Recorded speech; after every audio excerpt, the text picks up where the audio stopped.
6 जानेवारी 2021 ही फक्त तारीख नाही, तर हा माझ्या आयुष्यातील सगळ्यात सुंदर दिवस आहे.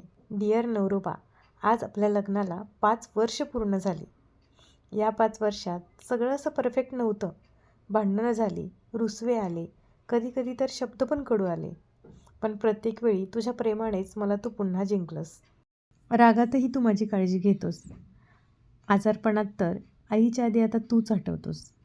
तू फक्त माझा नवरा नाहीस, तू माझा मित्र आहेस, माझा आधार आहेस, माझी सवय आहेस, माझं घर आहेस. मी तुझ्यातला नवरा बघितला, मित्र बघितला आणि आपल्या श्रीशासाठी एक प्रेमळ डॅडा बघितला. तुला डॅडा म्हणून पाहताना माझं तुझ्यावरचं प्रेम अजूनच वाढत गेलं. श्रीशाच्या प्रत्येक हसण्यात मला तुझी छबी दिसते. तुझा हात माझ्या हातात असला की जग थोडं सोपं वाटतं आणि आयुष्य थोडंसं जास्त सुंदर. तुझा हात असाच माझ्या हातात हवा, आज, उद्या आणि अगदी अखेरच्या श्वासापर्यंत. Happy 5th wedding anniversary नवरोबा.